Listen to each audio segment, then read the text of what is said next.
Sí, sabiendo del cansancio de todo el mundo, bueno, voy a tratar de ser breve. Bueno, me presento mínimamente, soy Juan López Fidanza, vengo del Departamento de Sociología, de ahí dirijo la maestría en Sociología y aparte soy docente de la materia taller de tesis, más que nada porque ahí, taller de tesis uno, tenemos un segundo taller de tesis, porque es el modo de poder acompañar después a todos nuestros alumnos y, bueno, como director aparte está vinculado a su tema de investigación. Y este taller de tesis tiene las peculiaridades propias de un espacio primero práctico, ¿sí? No está vinculado tanto en adquirir conocimientos, como parece todas las materias metodológicas, sino en poder ejercitarlas y sobre todo poder madurar el problema de investigación. Ese es el foco del taller. Poder hacer un proceso de maduración es en el primer año, en el segundo año, la idea es que cuando terminan de ver todas las herramientas, pues va a tener como la madurez como para poder cerrar un proyecto. En ese contexto, y acá empiezo a dialogar con otras de las ponencias que pusieron, me sentía muy reflejado con lo que planteaba María Laura de situaciones que le pasaban a sus alumnos, de bloqueos, de ansiedades, de faltas de conocimientos digitales, que en los posgrados están exactamente las mismas situaciones de particularmente grupos muy variados en sus perfiles y entonces unos con mucha más claridad y herramientas para la metodología y otros que realmente saben muy poco de su primera aproximación. Para casi todos, la ansiedad metodológica, querer ya lograrlo. Y la verdad que como todo saber práctico, uno tiene que ir ejercitando para lograr manejar bien la herramienta. Y entonces, entre estos niveles distintos, esta ansiedad, y por otro lado, saber que la inteligencia artificial está ahí dando vueltas y que lo van a usar de un modo u otro, este año tomé como desafío incorporar la inteligencia artificial. Ya en años anteriores había incorporado otras herramientas específicas más al estilo de Consensus, Research Rabbit, todas vinculadas a la gestión de literatura, de búsquedas bibliográficas, o inclusive ciertos manejos de análisis Atlas T y algunos otros software ya incorporaban también inteligencia artificial generativa. Este año lo que me planteé fue, y ahí entro más en la idea de lo que planteaba Hernán, la idea de incorporarlo en perspectiva pedagógica, no como una mera herramienta, sino cómo incorporar en mi planificación pedagógica el uso de inteligencia artificial para poder enriquecer la experiencia de aprendizaje de mis alumnos. Y antes de entrar propiamente en la dimensión del protocolo, por decirlo así, la centralidad de la dimensión actitudinal en la incorporación de esta herramienta. Porque un uso sin claridad, acá retomamos tanto de lo que hemos escuchado respecto de, por ejemplo, neurociencia y cómo nuestro cerebro es un cerebro vago. Evolucionó para ahorrar energía y cómo si tenemos un atajo lo vamos a usar. Bueno, entonces en esta dinámica, frente a esta tendencia evolutiva, digamos, de ahorrar el esfuerzo, un eje en una doble ética. Una primera ética que es institucional, que es vincular, que tiene que ver con que no le quiero mentir al docente y no quiero hacer algo que está prohibido por mi institución, pero ante todo una ética con mí mismo, el del alumno consigo mismo, respecto de justamente no evitarse el aprender, no de hacer que sus neuronas generen el camino sináptico que luego va a recorrer muchas veces. Entonces, permanentemente, lo primero es, y en esto la dimensión de alfabetización digital, anda circulando la inteligencia artificial, pero no hay tanta alfabetización que va desarrollando cada vez más, pero es algo en el cual hay que seguir alfabetizando y haciendo esfuerzos. Entonces, por un lado, dar estas herramientas, pero sobre todo generar estas actitudes y que ante todo está la prioridad mía como persona, la prioridad del alumno, de poder generar sus propios aprendizajes, sus propios caminos de desarrollo. Y entonces tiene que haber una primera instancia que es, primero pienso. ¿Sí? Pienso, papel y lápiz, dedos teclado, ¿sí? Una vez que produje, que pensé que algo salió de mi cabeza, a partir de ahí pulamos. A partir de ahí mejoremos, juguemos, enriquezcamos, hagamos lo que querramos, pero primero usé la cabeza, ¿sí? Y acá cita autoridad con los alumnos, este artículo tanto se hizo conocido MIT respecto del experimento, respecto de los distintos grupos de control. Bueno, fuera de eso, más allá de dar la cita de autoridad, la importancia es que piensen primero. Y que obviamente puede salir muchísimo. Si después estamos bloqueados, juguemos, pero primero no nos ahorremos el pensar. Una segunda instancia, obviamente, de enriquecer y después de terminar asumiendo la autoría. Eso que está enriquecido lo puedo haber leído de un libro, lo puedo haber leído de la inteligencia artificial, me lo puede haber dicho mi profesor. Yo me lo voy a apropiar y va a terminar siendo parte de mi obra, de mi pensar, pero lo tengo que incorporar dentro de mi propia voz, lo tengo que incorporar dentro de mi propio pensamiento, de mi propia escritura, de mi propio relato. Así que en ese sentido, una dinámica de priorizar un liderazgo, por decir, una actitud de asumir el proceso, de siempre validar y sobre todo una cuestión de transparencia, de siempre declarar. Y esto lleva a que el énfasis que el proceso está no en el producto final, sino sobre todo que se llama en el proceso, en poder dar cuenta del proceso que se hizo a la hora de poder hacer las presentaciones, las evidencias del aprendizaje.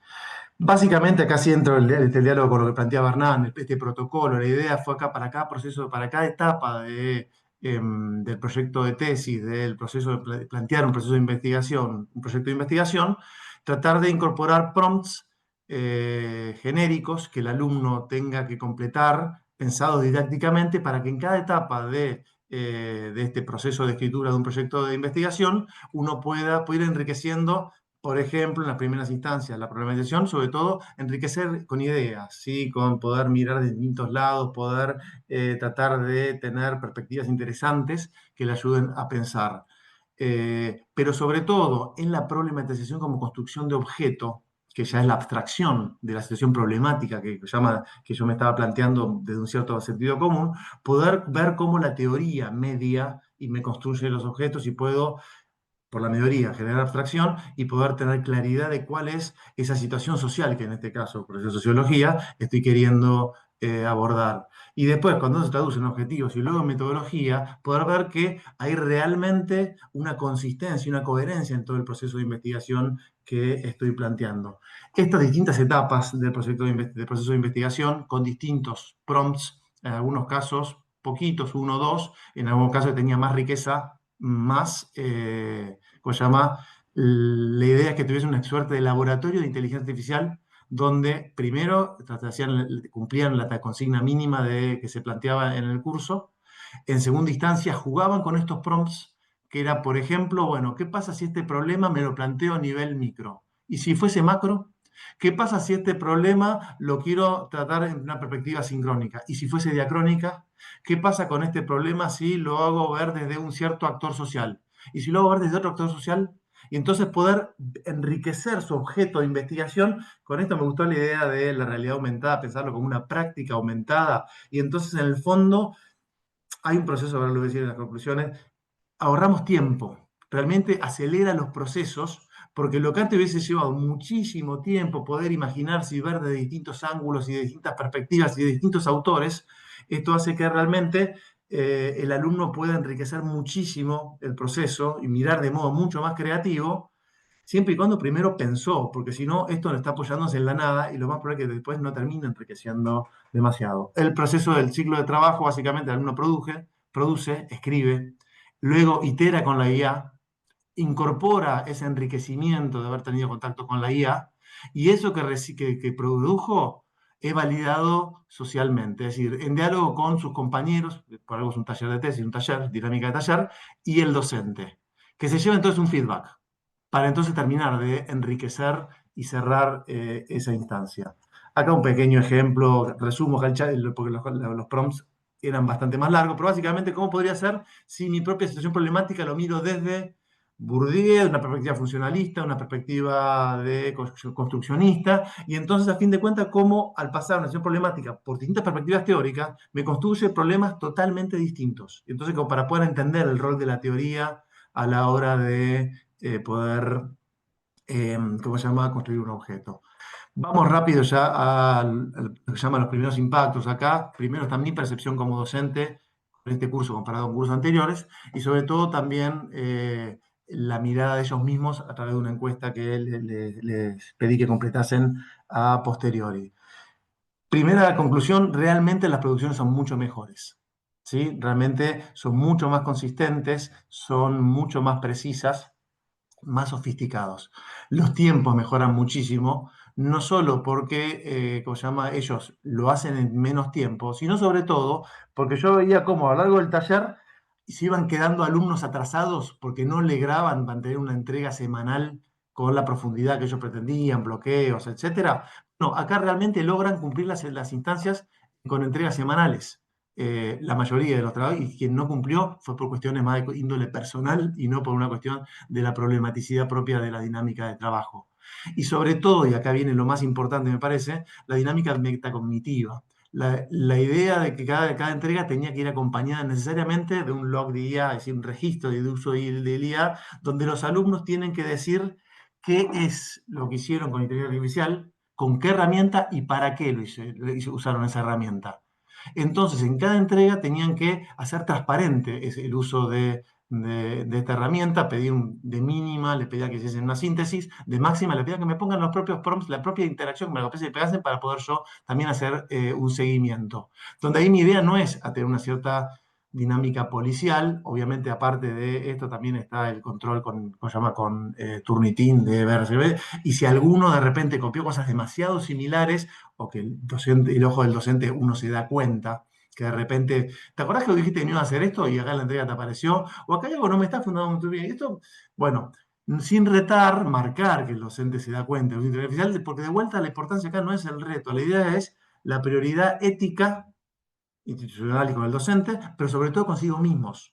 Entonces, esta dinámica. Entonces, de vuelta, el log de IA no solo por una cuestión ética, sobre todo para poder generar la metacognición.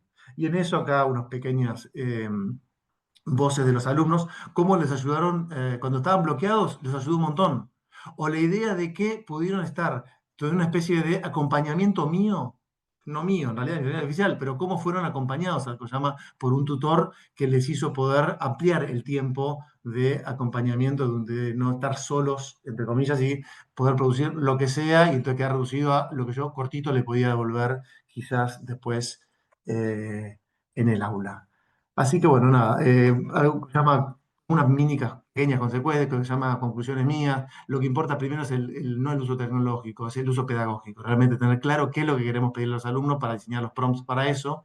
La centralidad de la dinámica ética, de la transparencia como política institucional y de compromiso de cada uno de los alumnos.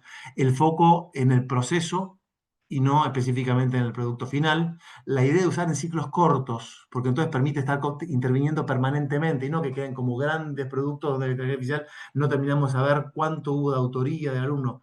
Cosas cortitas que vamos interviniendo momento a momento.